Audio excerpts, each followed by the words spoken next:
Julia from Julia Teaching Resources, and welcome to this video where I'll be showing you all things about structure and some teaching ideas for teaching the terminology in structure. So let me share my screen and we'll get this started. And come on, from beginning. Alrighty, so as said, I'm Julia from Julia Teaching Resources, and we're talking about 5 lesson ideas for teaching structure terms in music. Now, welcome. I'll be going through the 5 different ideas, structure terms ideas, and I'll give you some suggested resources at the end. Now, these lesson ideas can be applied to nearly any terminology that you're teaching in the music classroom, but some of them more specifically are for structure. It's a really good way for kids to actually understand and learn about structure terms with these ideas that I've got for you tonight. So the first one, decide what you're going to teach. I know that sounds really obvious. However, okay, so I will teach structure, to every year level, but I'll teach different things. So, for example, in my year 7 classes, we, because at the school I teach, they do visual arts in year 8, but my previous school, we did music in 7 and 8. Anyway, in year 7, I will teach them more specifically about song structure. I'll try and get the words right. Song structure. So we're looking at introduction, verse, chorus, middle 8, coda, and all those sorts of things that make up a song, because that's the type of music we will be focusing on when we're actually in year 7, because we look at like rock music at this particular time of year. We're looking at rock music and pop music later in the year. So the kids, the music that we're listening to and analysing is all got those sort of terminology. However, in my year 9 and 10 classes, we go into it a bit deeper, and same with my year 11 and 12 classes, well and truly a deep dive.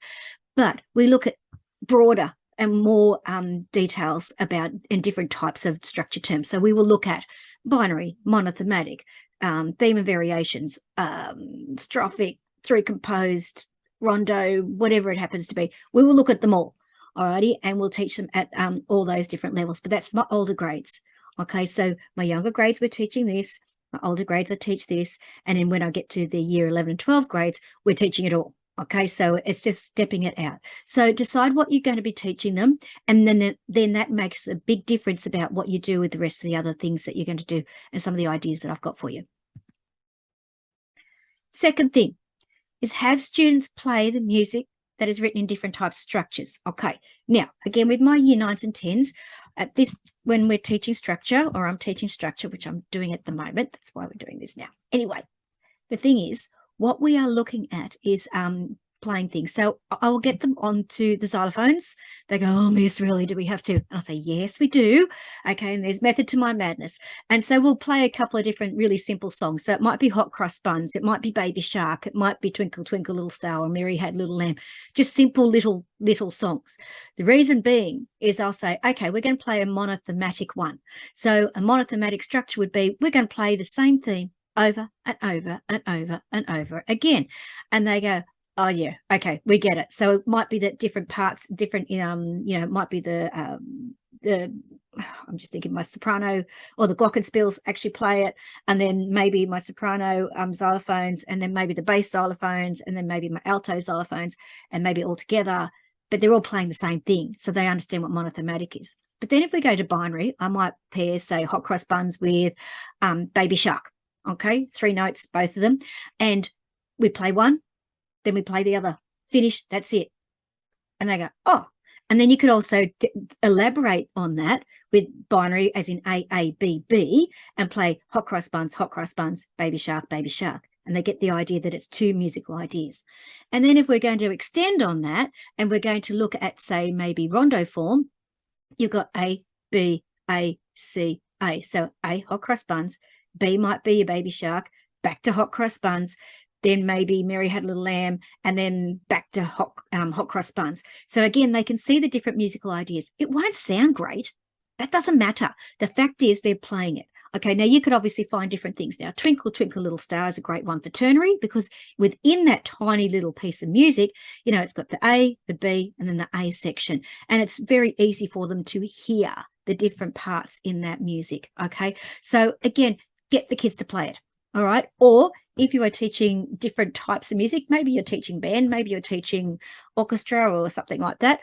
I don't get to do that here in my school, but whatever piece of music, talk to them about the structure they're playing. Okay, this is a through composed piece, or this is a monothematic piece, or this piece is written in blah, blah, blah, whatever it happens to be, but connect it to whatever they're playing.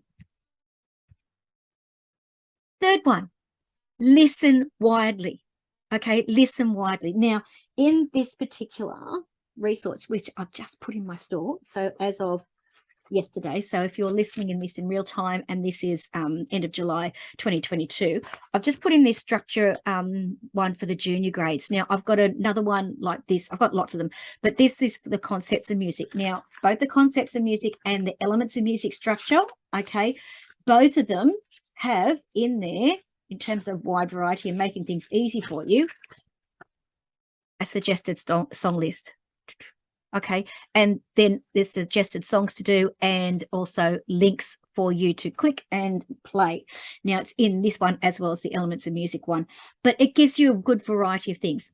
But I would suggest, again, look at your students, look who's in the class, look at the type of music that they listen to culturally, whether that whatever they're listening to at home. Obviously you want to make sure it's appropriate. Not all the music's appropriate, okay, and then use that music, okay, that they're listening to talk about structure. And it's as simple as, we're going to play a piece of music and we're going to listen to it, and then we're going to talk about what structure do we think it's in. All right, let's listen to another piece. What do you think this is? And it doesn't even have to be a formal written activity. It can be just that discussion and that listening, and listening wide. Again, listen for and use the music the kids listen to at home or listen to on their phones. Let's face it, most of them have got devices of some sort, and maybe also their cultural background. What sort of music are they used to listening to? The other one, this one is my favorite one. Okay, this is the word wall. So this particular one, I was supposed to have this ready for you, and I've just ran out of time. It's been a big week. So word walls. So this is printed little. So what you can see actually on the screen there is these things, okay, printed. Now, this size is printed 4 to a page. Now, this is perfect for actually popping into their books if you want to just pop these straight into their books. Okay, you can get about 2 or 3 to a page. I don't do it that way. I get my kids to actually write it out, again, explicitly teaching them the actual terminology. But I do use this one for display either on my whiteboard because it fits the whole screen. It makes a perfect, it's the same size, it's landscape, so it fits the whole thing, and it's nice and big. It's easy for them to read. Or again, if you print it to full size, which is about an A3 page, which is roughly that size. So you don't want to see what's on the back of that. Okay, I should say that size. Okay, so that's little, that's A3 size. That's the sort of size you're looking at. Okay, and it makes a great display. And especially if you're going to do this, like if you're doing this all year after year, because let's face it, as music teachers, we teach the same stuff year after year. Might be different pieces of music, but well, it's the same sort of basic concepts and elements. Have this, create it once, store it, bring it out every year. Okay, and this is a perfect one. Now, these are great for write the room activities. Again, if you're explicitly teaching, you might want to teach it in a more active way. Okay, or if you know, the Kagan thing, which is find someone who, again, you might give each student a different terminology, and everybody has to talk to each other and get the different terms from each other. That's another great activity which I haven't got listed there. Or again, just having that word wall displayed, okay, and then kids can refer to it. I remember years ago I had a word wall display, and I would be talking about, okay, what can we hear in the music? And one kid always put up their hand. She always said, "It's an ostinato, miss." And I went, "What do you mean?" She said, "It's the only word I remember because it's up there." It's like, okay, darling, but it worked. She remembered what an ostinato was. So because it was on the word wall. Okay. Another creative way to get the kids going, and again, depends on how much time you've got, but this one really works. And when I have lots of time, I've pushed for time at the moment. We've got, anyway, won't go into that, but is this one. Get the kids to create a poster. Okay, get them to be creative, get them in working in groups, give each group a different type of structure, again, depending on the type of thing you're actually doing. So if I was doing this with year 7s, I'd be looking at the song form structure. So one group might do introduction, one group might do verse, one might do whatever else, whatever. Okay, and then you get them to actually design a poster to describe or to define that term. Or give them an actual structure, like everybody's doing a song form, okay, and work out. I would do a poster just explaining what song form is and the different parts of song form. It's amazing what the kids will come up with when they actually do it that way. And again, creative juices. And once, if you have them displayed, the kids love having their work displayed, no matter how old they are. I'm sorry, but even my year 12s love having that stuff up.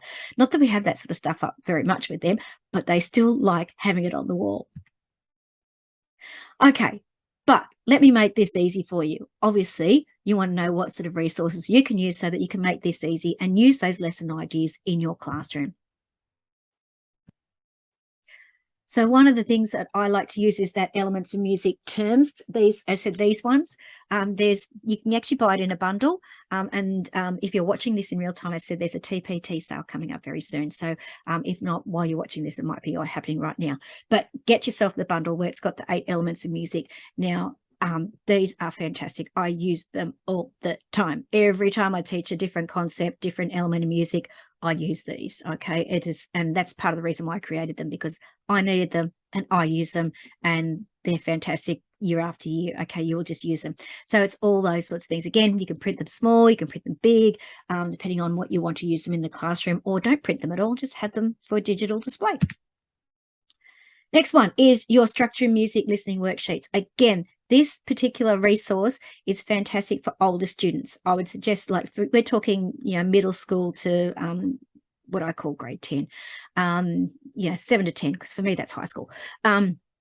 11 and 12 is senior school, but this is perfect. It's got everything you need in it in terms of the terms, some vocab activities, listening response worksheets, okay, listening activity worksheets and all that sort of stuff. But this is more the elements of music, okay? It's more coming at it from that end.